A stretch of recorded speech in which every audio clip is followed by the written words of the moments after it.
नमस्कार, मैं सोनम सिंह आप सभी का आपके अपने परिवार रोजगार विद सोनम में स्वागत करती हूँ। अगर आप चैनल में नए हैं तो चैनल को लाइक, सब्सक्राइब और शेयर करना ना भूलें।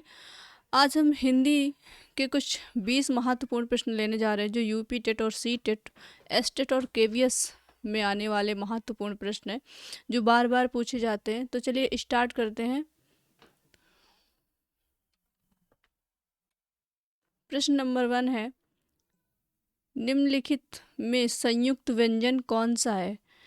छा है कि ज्ञा है या फिर त्रा है या है? संयुक्त व्यंजन कौन सा नहीं है पूछा गया है। तो छत्र, ज्ञा ये तो होते हैं संयुक्त व्यंजन, और या आपका संयुक्त व्यंजन नहीं है, ये तीनों है। संयुक्त व्यंजन का मतलब होता है कि जो दो वर्णों से मिलकर के बने हों उन्हें हम संयुक्त व्यंजन कहते हैं। क्वेश्चन नंबर 2 है, उच्चारण स्थान की दृष्टि से कौन सा विकल्प विशुद्ध है? यहाँ पे है सा मूर्धन्य है, चा कंठ है और सा दंत है, और जो सा है वो तालव्य है। यहाँ पे बताना है कि कौन सा विकल्प शुद्ध है। ये विशुद्ध नहीं है, ये कट जाएगा। यहाँ पे शुद्ध है, कौन सा विकल्प शुद्ध है? तो ये जो सा है वो हमारा दंत है, बाकी ये गलत हो जाएंगे। क्वेश्चन नंबर 3 है, निम्नलिखित में से कौन सा कथन अशुद्ध है? ए है, दो महाप्राण व्यंजनों का उच्चारण एक साथ हो सकता है। हिंदी में ज्ञा का उच्चारण परंपरा से भिन्न हो गया है। छा संयुक्त व्यंजन है, विसर्ग कंठ वर्ण है, तो ये भी सही है। डी, विसर्ग जो होते हैं वो कंठ वर्ण है, और जो छा है वो हमारा संयुक्त व्यंजन है।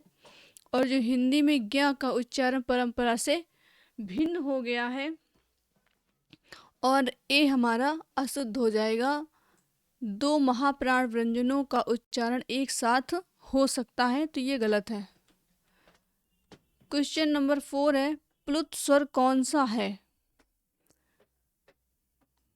तो यहाँ पे बताना है, यहाँ पे ये आधी माँ है, ये ओम, ओम, और ये ओम। यहाँ भी ये आधी माँ है और ओम, तो यहाँ पे बी आपका करेक्ट हो जाएगा। ये हमारा प्लुत वर्ड है। प्लुत वर्ड का मतलब जहाँ पे हम लंबे समय तक, जैसे कि राम है तो हमने ऐसे राम बोल दिया, और इसमें क्या होता है प्लुत में राम, ऐसे कि मतलब जब किसी को आवाज़ देते हैं तो एक लंबी ध्वनि निकलती है, तो वो हमारा प्लुत में आ जाएगा। यहाँ पे क्वेश्चन नंबर 5, ऊष्म वर्ण है या रा ला वा, या फिर चा छा जा, या सा सा और टा ठा डा। ऊष्म वर्ण कौन से हैं? तो यहाँ पे आपका ऑप्शन बी करेक्ट हो जाएगा। ऊष्म वर्ण वो वर्ण होते हैं जिनके उच्चारण में ऊष्मा निकलती है, तो उन्हें हम ऊष्म वर्ण कहते हैं। क्वेश्चन नंबर 6 है, स्वर किसका भेद है? संधि का है या समास का है या लिंग का है या वर्ण का है? तो स्वर किसका भेद है? तो वर्ण का भेद है। ये हमारे यूपी टेट, सी टेट और एस टेट, केवीएस, इनमें ये कई बार क्वेश्चन पूछे गए हैं, और ये क्वेश्चन आते ही रहते हैं, इनकी संभावना हर बार आने की बनी ही रहती है। क्वेश्चन नंबर 7 है, निम्नलिखित में से कौन सा उत्तर सही है? यहाँ पे क्वेश्चन ए है ऑप्शन, अनुस्वार वर्ण अनुनासिक ध्वनि है। वर्ग का पंचमाक्षर अनुनासिक होता है, तो ये तो सही है कि वर्ग का जो वर्ग ए होता है, का खा गा घा अंगा तक, इसको पूरा वर्ग बोल दिए, का वर्ग में आता है। तो ये जो पंचम अक्षर होते हैं, जैसे अंगा हो गया, तो ये हमारे अनुनासिक में आते हैं, और अनुनासिक के उच्चारण के दौरान नाक से बहुत कम सांस निकलती है और मुंह से अधिक, ये भी सही है। तो यहाँ पे 1, 2 और 3, ये सब तीनों करेक्ट हो जाएंगे। क्वेश्चन नंबर 8 है, दांत और जीभ के स्पर्श से बोले जाने वाले वर्ण को क्या कहते हैं? तो दांत और जीभ के स्पर्श से जो वर्ण बोले जाते हैं उन्हें हम दंत बोलते हैं। किसके स्पर्श से? दांत के और जीभ के स्पर्श से जो वर्ण बोले जाते हैं उन्हें हम दंत कहते हैं। निम्न 9 है, निम्नलिखित ध्वनियों के निर्दिष्ट विशेषताओं में कौन सा अशुद्ध है? तालव्य चा है, तालव्य महाप्राण, खा है महाप्राण कंठ, और माँ है ओष्ठ सघोष, ता है अल्प प्राण और दंत।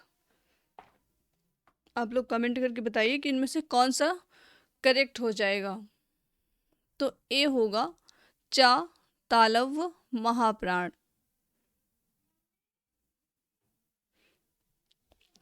क्वेश्चन नंबर 10 है, वर्णों के उस समूह को जिससे कोई निश्चित अर्थ निकलता हो कहा जाता है। क्या कहा जाता है? जिससे वर्णों का वह समूह जिससे कोई निश्चित अर्थ निकलता है उसे वर्ण कहते हैं, वक्तव्य कहते हैं, या वर्ण समूह कहते हैं, या शब्द कहते हैं। तो उसको शब्द कहते हैं जिससे निश्चित अर्थ निकलता है। क्वेश्चन नंबर 11 है, निम्न में से कौन सा शब्द अमात्रिक है जिसमें मात्रा का प्रयोग नहीं किया गया? कारखाना, यहाँ पे तो मात्रा का प्रयोग किया गया है। अमिताभ, यहाँ भी मात्रा का प्रयोग है। चहचहाना, यहाँ भी मात्रा का प्रयोग है। और ये कलरव है, इसमें मात्रा का प्रयोग नहीं है। और ये प्रश्न कई बार पूछा गया है, यूपी टेट में भी, यूपी टेट में ज़्यादा पूछा गया ये। क्वेश्चन नंबर 12 है, शब्दकोश में निम्न में से सर्वप्रथम आने वाला शब्द है? प्याऊ, प्लवन, प्रकंप या प्रकीर्ण। तो सर्वप्रथम आने वाला जो है वो है प्याऊ।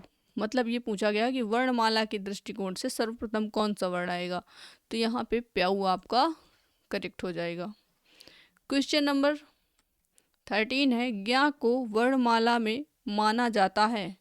क्या माना जाता है? संयुक्त व्यंजन या अनुस्वर या स्वर संधि या व्यंजन।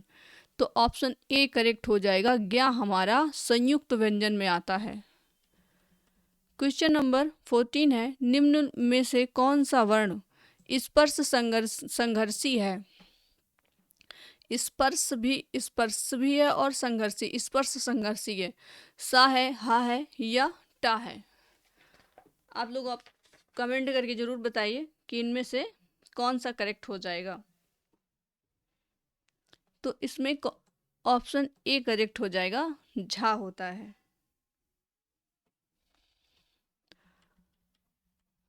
क्वेश्चन नंबर 15 है, त्रा की ध्वनियां है।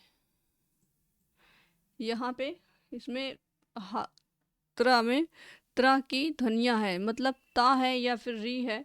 ये ता यहाँ पे आधा है, यहाँ पे ये हलंत लगा हुआ है इसमें। तो कि ता है या रा है, त्रा है या आ है। तो इसमें ए आपका करेक्ट हो जाएगा, त्रा की ध्वनियां ता और री हो जाएगा। निम्नलिखित में से सघोष वर्ण है। सघोष वर्ण है, आ है या का है या खा है या चा है।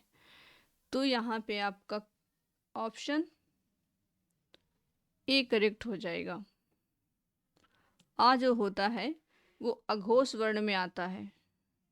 जिस वर्ण के उच्चारण में हवा स्वर तंत्रियों से टकराकर बाहर निकलती है और घर्षण पैदा होता है उसे हम सघोष वर्ण कहते हैं। इसके अंतर्गत आते हैं का, गा, घा, अंगा, जा, झा, इया और डा, ढा, अड़ा, ता, दा, धा, ना, बा, भा, मा, या, रा, ला, वा, हा, और जितने भी स्वर होते हैं वो आते हैं सघोष में। क्वेश्चन नंबर 17 है, खा है क्या है? अघोष व्यंजन है या घोष व्यंजन है या अल्प प्राण व्यंजन है या विवृत है? तो जो खा हमारा है ये हमारा यूपी टेट में पूछा गया क्वेश्चन है 2014 में आया था। अघोष व्यंजन हो जाएगा। क्वेश्चन नंबर 18 है, ऊष्म महाप्राण वर्ण है। तो बताना है आपको खा है, टा है, घा, चा है या सा है। ऊष्म और महाप्राण, तो ऊष्म और महाप्राण हमारा सा हो जाएगा। ऊष्म व्यंजन जो होते हैं वो सा सा सा होते हैं। तीनों सा आ जाती हैं। और निम्नलिखित में से कौन सा प्रकंपित वर्ण है? 19 नंबर क्वेश्चन है और ये हमारा हरियाणा टेट में आया हुआ फर्स्ट में आया हुआ पेपर क्वेश्चन है। 1 से लेकर के 5 तक की जो प्राथमिक होती है परीक्षा उसमें आया है 2015 में। तो यहाँ पे आपका रा सही हो जाएगा। प्रकंपित वर्ण जो है वो रा है। क्वेश्चन नंबर 20 है, मुखावयों मुख वायुओं के निकट आने से संघर्ष के पश्चात प्रकट होने वाली ध्वनि कौन सी है? स्पर्श है या वर्त्स है या अंतस्थ है या फिर उष्म है? तो यहाँ पे आपका ऑप्शन डी करेक्ट हो जाएगा। ये भी हमारा हरियाणा टेट में आया हुआ क्वेश्चन है 2015 में। तो ठीक है, पढ़ते रहिए। आज के लिए इतना ही। धन्यवाद।